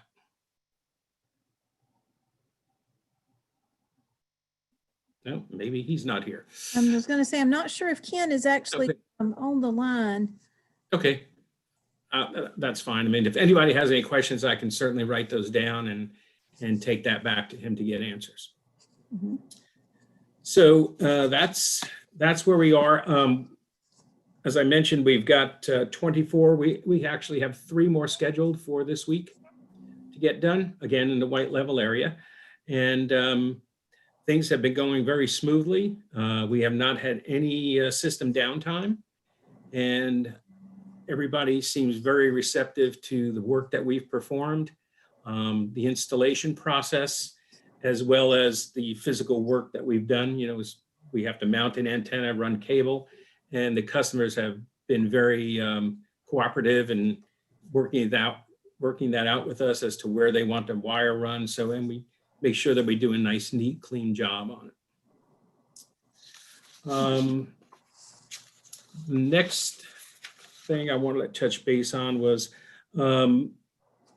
our network equipment. Obviously, was installed in 2020. The firmware and software upgrades are automatically done every month, so that we keep up to date with the technology on the equipment. Kent has that set up so like at 3 in the morning or whatever time frame, very off-peak hours, a system update would get done to that equipment, so that when people come back online, we'll have the latest and greatest running. So every month that gets taken care of. Okay. Let's see what else I had in my notes here. Oh, just to give you an example, as I mentioned, there's a number of customers that opted for the 100 megabit speed. Some of the sample testing that we've done at some of these homes, we're getting, and this is coming straight off the antenna that we hook up. We were getting download speeds of 149, 150 meg in the 130s. So that's a great type of signal to get from a wireless connection. And like I said, these people are very anxious to have that. They can stream video, they can stream Netflix, they can do Zoom calls, they can do shopping, gaming. And this is all unlimited. So there's no throttling, so they can download as much as they want, as long as they want, 24 hours a day. It doesn't impede them or throttle them back at all. And, you know, for that low monthly rate, they're very pleased with that too, because they were probably paying that much, if not more, for a much less speed. So everybody seems to be happy. And it's working out so well that we have a list of people that we're following, but we're getting a lot of calls from people that had not heard about us, and it's due to word of mouth. They talk to their neighbors, they talk to their relatives, they talk to friends, and, you know, they tell them, well, this is working great. When can I get it? You know, so I've got about, I don't know, 20 or so lined up right now, just waiting for that LTE to come up. And as soon as that comes up, we'll be starting working on those. We also, since this report was issued, I hired on a local person out of Lewisburg as one of our field technicians. And he's been working for the last, I think it's up to 3 weeks now, 2.5, 3 weeks, with a previous technician. So he's learning the ropes from him. He's getting to know what needs to be done. And pretty soon we'll be looking for another person, because as this LTE wraps up, we're going to need some more help. So I'm actively pursuing additional people. Okay. So it sounds like, just for a quick summary, and also to point out, a part of the objective of having Open Broadband speak to us tonight and to hear this update from them is that as part of our agreement in working with Open Broadband, and again, this is an agreement that is Vance County, Franklin County, Granville County, we all work together on this agreement regionally and determined what kind of grant funding the county might be able to allocate to support this project. And it sounds like from the description, and Alan, you all can correct me if this summary is not accurate completely, but it sounds like you've worked very hard initially to get your network set up, your backbone network. And now the next steps are going to be concentrating on getting customers signed up. And so again, the first grant award that we distributed was $76,000. And so now Open Broadband, part of their next steps is a request that we again move forward with the next grant payment of $76,000 so that they can continue this work here in Franklin County. So Alan, you have anything you want to add to that? Any other details about it? That sounds good to me. I'll let Alan comment on that. And very well put, Kim. Thank you all very much for the partnership in this project. You know, we could not have done what we've done without your help. So thank you. And we're very happy with the quality of the service that we're rolling out. As Alan described, the speeds that we're getting, the network uptime has just been terrific. It's been exactly what we hoped for, and we're very pleased. But now it's time to step on the gas. We need to get service to more people. So that's what this next step in the project is to get this more widely spread. And also, just to give you some idea, as we go around the neighborhoods and installing some of these folks, I'm also looking at, you know, we have a limit on how far that signal can go. So I'm actively looking at other places where we can do a relay from the White Level Tower to another location. And just for instance, down further on White Level Road, there's a propane company, Dickens & Sons. They have a very tall tower there. So I was trying to speak with them to see if we could work out some sort of arrangement or agreement with them to put one of our antennas on there to pull the signal in from the tower and then redistribute it down to the homes in the area. So that gives us another approximately 5 miles radius to cover. And that's the type of things that we look for. So it's just expanding the network and sort of building a web out there. Okay. All right, thank you, Ms. Denton. Does that conclude your efforts on this item? Got a question. Yes. Yeah, that's what I want to do. I want to open up for any questions. Commissioner Foy? Yes, I think I understand it right. I think our present customer base is, what do you say, around 24 customers? Currently, yes. 27? Now, what is your 24. predictions, next 6 months, next 12 months, of how many more customers you'll have online?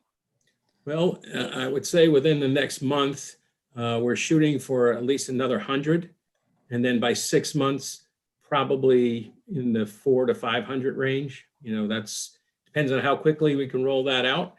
We have alternatives to bring in contract labor to help us achieve those goals, as well as, you know, hiring local people to do the day-to-day types of things. So if we get let's say a neighborhood that has, you know, 15, 20, 30 houses, and they're all within range, we can bring in a crew to knock those off pretty quickly. So the population of accounts would grow substantially that way.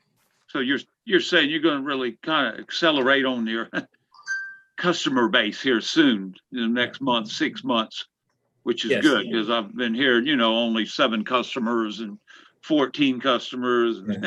But anyway. We're just a little limited on what we can do right now, because like I said, it has to be line of sight. And even though they're near the tower or they're even on White Level Road, there are some homes that they're surrounded by trees and the signal just won't go through. So we had to sort of, I wouldn't say cherry pick, but we had to be selective in some of the ones that we were connecting. We don't want to try and connect somebody up where we know we're not going to get a signal that just would not make them happy and give them a bad taste. So we've spoken to them about it and explained to them, we have this other system coming in, and that should alleviate that problem. All right, thank you. So I'd like to ask a little bit about this next system. I believe you called it LTE. Can you Correct. share with us a little bit more tonight on where that is and what that offers? How much of the signal distance does it get? I mean, not too deep in the woods on technicalities, but just give us an overview of that. Well, I'll give you what I know, and I'll let Alan fill in what I don't know. Kent would be the better one to talk. But my understanding is we can get approximately 5 miles distance from the tower. And as I said, it goes through trees, much easier than the 5 gigahertz would go. However, I'm sure there is a limit to how many, you know, if it's a very, very dense, thick forest of trees, it may have a little trouble, but it does have the capability to get through those. So 9 times out of 10, we could probably get a good signal out of there. It may not be at the same highest speeds that some of these other folks are getting because they have line of sight, but it should be substantially higher to be satisfactory for them to, you know, do what they need to do. Good description, Alan. We are using something called CBRS, using the 3.5 gigahertz spectrum. And hopefully I didn't tune out everybody by being a little technical. But did any of you happen to catch the NC Hertz Gigabit webinar today, talking about wireless and fiber? By any chance? Nobody? Okay. We talked about this for about an hour and a half. It was a webinar. But the latest technology in this CBRS world will go approximately 5 to 6 miles and deliver up to 100 megabit speed. There's even talk now about that technology having an evolution path to do 200 megabit speed. And again, this is through the trees. So this is really a game changer for counties like Franklin that have a lot of trees, where typical line of sight isn't going to cover many people. We have to have the CBRS in place. It is a fairly new technology. We're one of the leading companies actually in the state that's implementing this. And it's really going to be wonderful for the community. Okay, and so this this line of sight that you're talking about, or this the LTE and CBRS, where is that going to be deployed from? Where's the deployment? Every tower where we're putting it on. Every tower. Okay, and what's the rollout? What's the rollout time for that to occur? We are actually working on that right now. So Kent Windrich, who's our CTO that Alan referred to earlier, has been working on this every day for the past week. So I think we're right on the cusp of getting our first beta customers up on that still this month. And then once we're happy with the beta customers and we're happy with the process, then we'll start to ramp up. Okay. All right. Can you tell me briefly where your tower locations are now? How many you actually have? Sure. Oh, sure. So White Level and Alert, the WYFL tower, and then we're actually at your emergency center, the 911 sheriff's center, office, right, and Cone Drive. and Cone Drive. Thanks, Alan. So 4 current locations, one at White Level, one at Alert, one on Cone Drive, and one, where was the other one? The 911 center, the 911 Sheriff's center. Department. T Camp Road. Yeah, that's our main broadcast tower. That's where our fiber is coming in. Okay, all right. So from there, everything is going wireless, but that's your fiber in to push your wireless is there. That's correct, yes. And all four of those locations are live today. No. Alert is semi-alive. We've got to install the LTE hardware up on there, but the 5 gigahertz horns are up and installed. And Cone Tower, Cone Drive is expected, I think he's got it scheduled for the climbers to get in there next week sometime. I don't know, Jeff, do you have a timetable on that one? It should be started next week. Yeah, that's what I thought. Okay. And that takes roughly how long to complete once they start? Well, once all is said and done, probably talk about 5-6 days, as long as there's no problems that we have to deal with. We have to draw cable up there. We have to mount things, install equipment down at the bottom, switching, and get it all the connectivity remotely connected. So it takes a little bit, and then we got to do some testing. So we average about, I guess, 2 weeks before we can actually turn it up live. All right, so Alert, Semi, and Cone is getting close. How about the 911 center in White Level? Well, White Level is functional. White Level LTE, as Alan said, should be coming up very shortly. And the 911 center right now is just serving as a main feed. And then there are plans to down the road, get that hooked up. In that area there, a lot of people, I guess they have other means. There's cable running around that area. So I think it was prioritized for the people that are really out a lot further. Okay. All right, thank you for that. Any other questions tonight from the board? Commissioner Speed, maybe? Yeah, I've got a question. Has there been any progress made on locations for equipment that will help the people in Centerville, Wood, Rocky Ford, and Epsom areas, and also Justice? I don't believe we have any information on that yet, Alan. I didn't see them in the initial plan, so I'm not sure. No, but you're teeing up a great question. So one of the things that Ms. Denton has been discussing with us is defining the next sectors of deployment. What are the next areas of the county that we're going to reach? So I think those are excellent suggestions of sectors we can add. We don't have a plan right now, at least to my knowledge. I'm not as familiar with those particular parts of the county. But Okay, they're all in the northeastern part. So whatever you do to, I'm sorry? Is that up along the Vance County line? The Epsom Rocky Ford area is Centerville and Wood are going to be in the far northeast.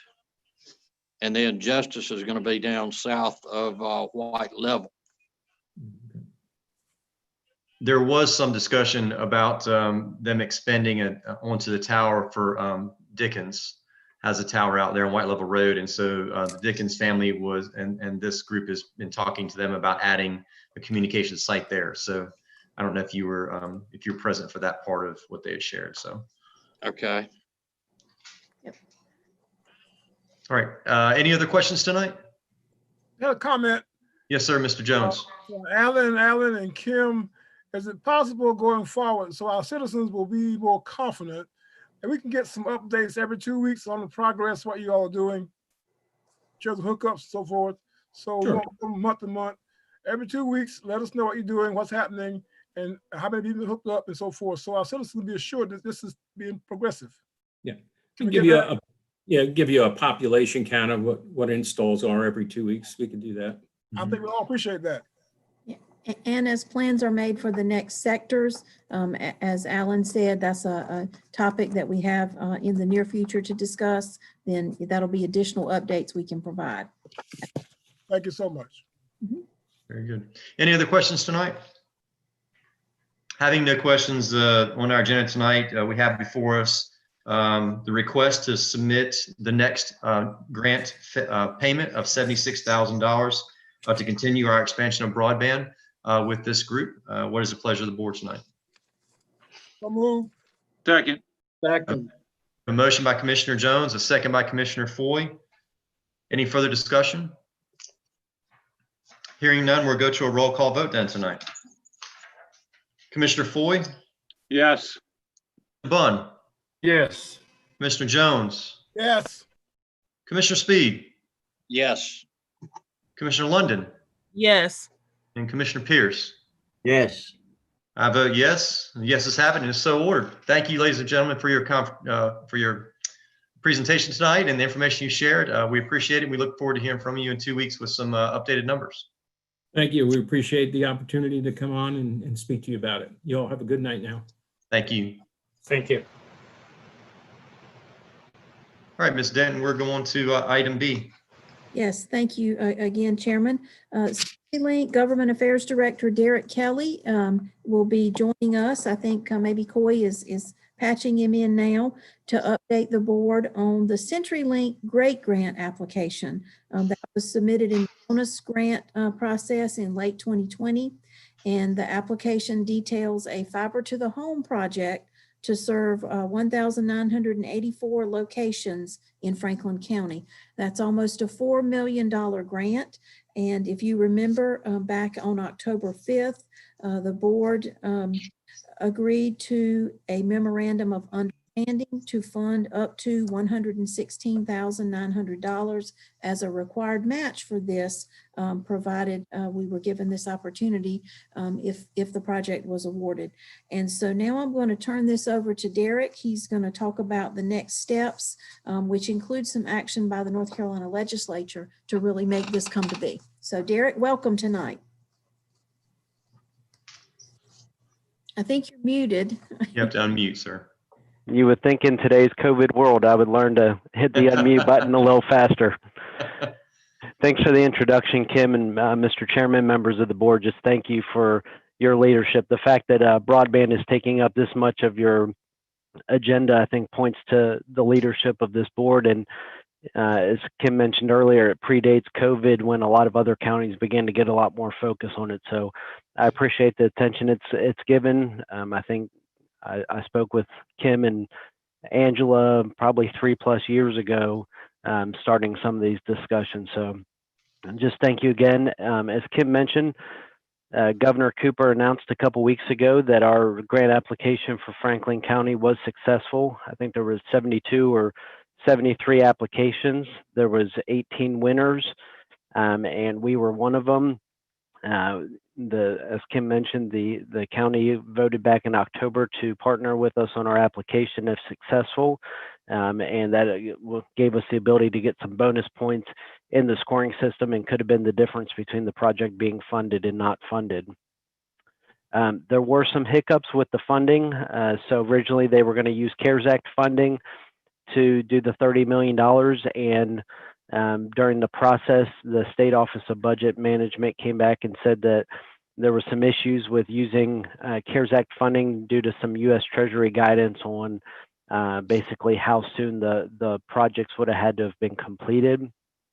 So Governor Cooper, Speaker Moore, President Pro Tem Berger, and a lot of the other leadership in the House and Senate came up with an agreement on a different funding source. So the General Assembly is going to be back in town next Wednesday, and it's expected that one of the first bills they end up passing is going to be the funding source for this. So they went ahead and announced the winners so they could begin working on the contracts. So we're likely to sign contracts in mid-February. So that's a pretty short time frame from when they actually fund it to we get the contract signed, but we're trying to get these done as soon as possible. And then once we sign that contract, that'll start the 2-year countdown to get the projects completed. So that doesn't mean it'll take 2 years to get every single customer connected, or every area finished, but we have 2 years to get all of them done. So, we could see some customers turned up in 12 to 18 months, while others are going to take longer to the end. So just a quick recap of the project for those that weren't here in October. The total project cost is right under $3.9 million, so it's $3,899,638. The GREAT grant provides 70% of that amount, so about $2.7 million. The county graciously contributed $116,989, or will contribute, and then the CenturyLink portion is about $1.05 million. So this will connect close to 2,000 homes. I think the actual count is like 1,984 homes with fiber gigabit service. There's going to be a lot of construction involved, so I think we have over 400,000 feet of fiber to install across the county. If you don't have your calculator handy, I think it's about 76 miles of fiber. So we're going to have crews busy for a long time. But Kim called me right after the announcement, and I think I went about 2 days without being able to wipe the smile off my face. So very excited. This was the largest grant application we've submitted in North Carolina. We've submitted, I think, 8 applications last year alone. So we were announced the winner of 1 grant back in August, and then we submitted 7 in this round, and ended up funding 5 of them. But this one is basically as big as the other 4 applications combined. So we were really excited. Our network team worked really hard. The guy that's actually our network manager for, our network planning manager for basically North Carolina down to Florida, lives in Franklin County. So he took this on as his pet project. He wanted it to be a bigger project than any of his employees ended up finding and developing. So he took a lot of pride in it, and we're excited to get it kicked off as soon as we can. Happy to take any questions. Any questions tonight from the board? I have one. Yes, sir. How long you think this process will take before you find something else out, whether it's a go or not, from getting your grant, getting this enacted, or whatever you got to do? Are you talking as far as getting the legislation enacted? Yes. I think we have pretty bipartisan support from leadership and from the governor to get this done. It was, a lot of leaders working together to come up with how they were going to fund it. It's expected to be one of the first bills that passed. Speaker Moore, President Pro Tem Berger, and Governor Cooper all did a joint, I think it was a joint press release between all 3 of them, talking about the consensus they came with. So it's expected to pass early on in the session. And I don't think they would have made the big announcement of the winners had they not felt like this was going to pass, and hopefully we'll have it pass the next 2 or 3 weeks. Okay, so good to hear, pretty imminent or soon, couple months maybe. I'm hoping by Valentine's Day we're signing contracts. All right, good. All right. Any other questions for Mr. Kelly tonight? All right. Well, this is great news, Mr. Kelly. I think it's wonderful to hear that we're kind of in the go mode for this. It's very positive. So I'm excited for you. It might take me a few days to wipe my grin off my face too. So it's a great treat for a Tuesday night. How about that? So we're excited to hear that almost 1,900 homes could come into the ability to have true fiber, not something wireless, but a true fiber connection. I think that'll open doors also for future connections as opportunities present themselves, because once your trunk lines are laid, then there's opportunities to patch into that. I'm sure as you lay those 400 miles or so of fiber, or some crazy number. 76 miles, 400,000 feet. 400,000 feet. There you go. Very good. 76 miles. So we thank you for your time tonight. And Ms. Denton, do you have anything else before we move forward? I'll just say we hope to progress to 400 miles at some point, but we'll take this as a wonderful start. Again, absolutely. All Derek's support. Absolutely. All right. Well, thank you again, Mr. Kelly, for being here tonight, for the great news. We greatly appreciate the efforts, and please thank your coworker who lives in Franklin County. I'd love to sit down and buy him a cup of coffee one day. How about that? Sounds good. All right. Thank you. Take care. Take care. All right. Moving on tonight to item 7 on our agenda is appointments. Each of you should have received the chairman's appointments to various committees tonight. Is there any discussion on those appointments? Hearing none, what is the pleasure of the board?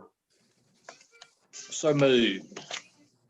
We have a motion by Commissioner Speed, second by Commissioner Bunn. All right.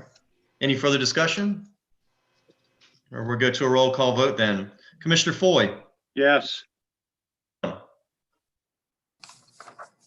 Commissioner Bunn. Yes. Commissioner Jones. Yes. Commissioner Speed. Yes. London. Yes. And Commissioner Pierce. He's muted. Try it again. All right, I got a yes. Your microphone's still not working, Commissioner Pierce. I said yes. There you go. We got you now. I just want to be sure, it's an important thing here. So we want to be sure these appointments are all legitimate. All right, I vote yes as well. The ayes have it, is so ordered. Thank you, ladies and gentlemen, for that. And I look forward to your service on those committees. If I can help in any way, or if you need additional help from anyone, please let me know, and we will be sure we line that up, or as well as any concerns. So thank you again for that. We'll be working on your appointment list for you and heavily have that to you shortly, so that you can prepare to look at the committees that you will appoint designees to serve on various boards and committees within our county. So that'll be coming to you. We're working on that. Any other business tonight? Item number 8 on our agenda. I have one item. I was going to see if I could bring it before the board and have it on our next agenda meeting. The issue of the Animal Control Advisory Committee, reenacting that committee, or putting it on as an agenda item for our next meeting. I'm very much interested, one way or another, on this, bringing this board back. Okay. I'd like to get it on the table, get discussion going, vote it up, down, or let's look at it. I think we have some pressing issues in regards to this committee. And like I said a while back, even with our youth advisory committee that never did come across, we need all the help we can get. It is strictly be just an advisory committee in its nature. We don't have to act on what they say, but I think it would be bad if we don't open up our ears and listen to other folks and committees and boards to make some good decisions. And All right. Definitely consider it for you, Commissioner Floyd. Thank you for bringing that up tonight. Anyone else for other business? I'll second that point on both advisory committees that he just mentioned. Yes. All right.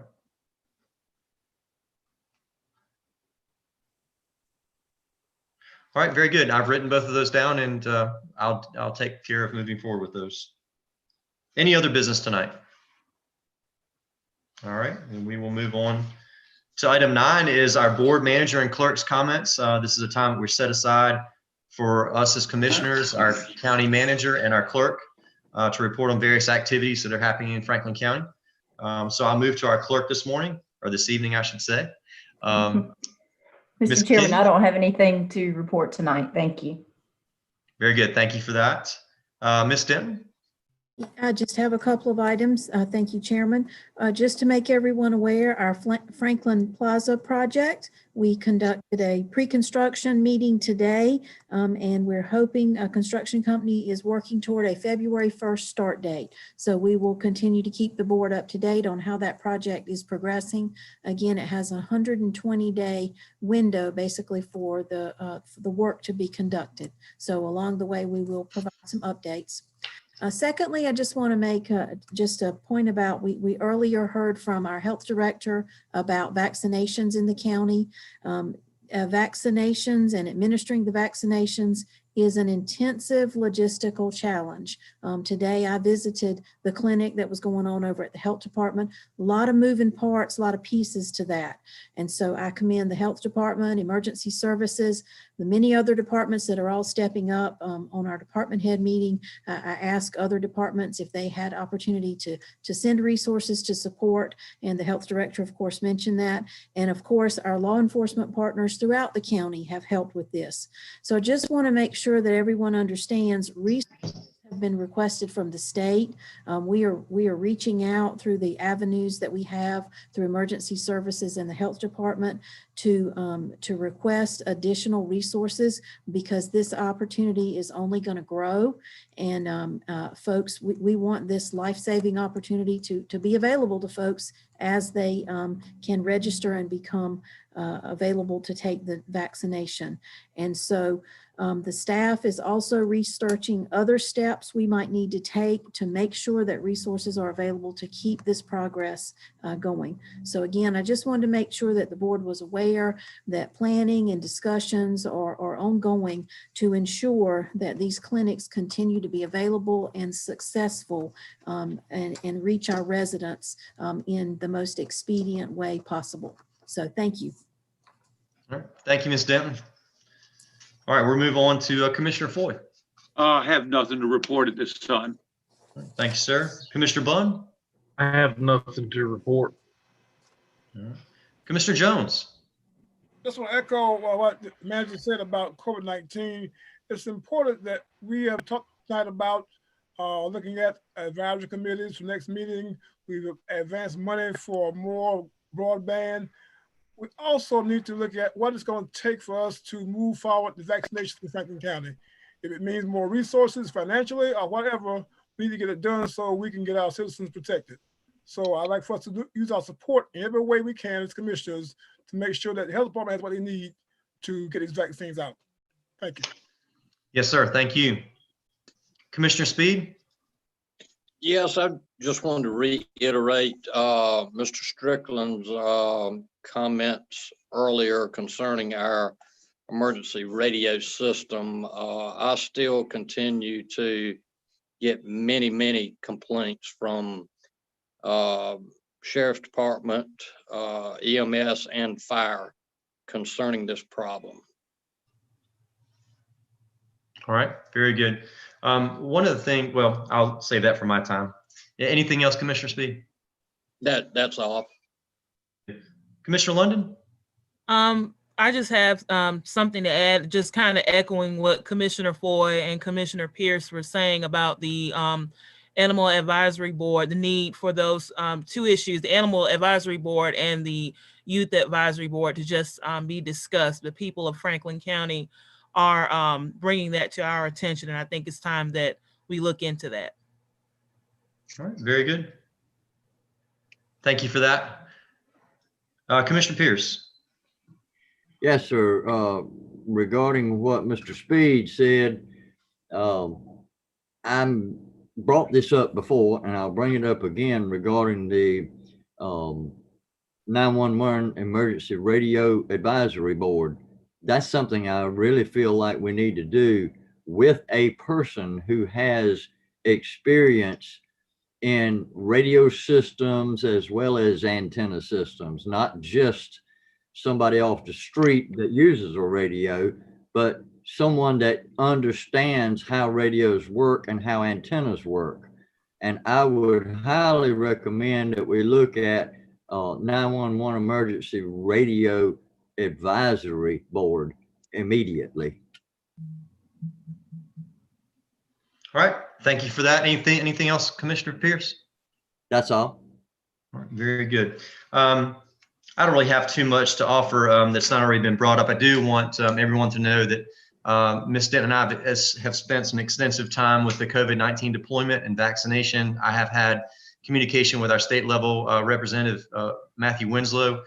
Spoke with him today twice about the impact of this and the need for manpower and other resources and how can we get that. He had made at least one phone call to a deputy secretary for DHSS to qualify a few things for us and to maybe possibly put in some extra support for us. So there's a network, we are utilizing it. It is moving. Everybody's asking for help because everybody's working hard. But I am pleased with the numbers that Mr. Levine shared with us tonight. It was amazing. We went from 300, which is still a lot of people, but when we went from 300 to 1,200 in one day. So, you know, it's kind of like the broadband situation where it takes a little bit of time to get the system in place and get the people in place. And once you have that happens, then production starts to grow and access and service begins to accelerate.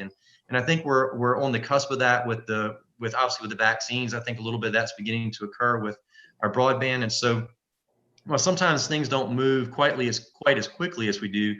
We also have to keep in mind that as much as we're concerned about the COVID and vaccination, that we have to remember that COVID has delayed a lot of things in our economy. I mean, there's certain things you can't buy today, you can't get that you could have got before COVID, simple things. And so our supply chain is out of whack, logistics is out of whack, and there's a lot of things that have to come back into play. But know that behind the scenes, county staff and Ms. Denton are working on these. We are talking about these things, and we're making some good progress. And it's not me; I'm just part of the conversation. But the people that are doing the work are doing the work, and some good things are happening. So just wanted you to be aware of that. Each of you to be aware of that which is going on. And I do want to take a moment just to commend our county manager for the work she's done thus far. She has proven to be very diligent. She's very broad in her thoughts. She's got a lot on her plate. And so we're excited that we've got some things coming that's going to help that. And I will leave that steam for her at another time. But good things are happening. So I thank you all each for the time you shared with me on the phone the last month or so, and in person, a few of you all. And I look forward to continuing to serve as your chairman and to continue to do the work that we need to do as a team. So thank you for that tonight. If there's no further comments, ladies and gentlemen, it's 9:11, and I think it's a perfect time for a motion to adjourn. Second. All in favor, we're going to say yes. Yeah. Very much. Thank you all for a great night and great work, and we'll continue to do good things for Franklin County. Take care and be safe.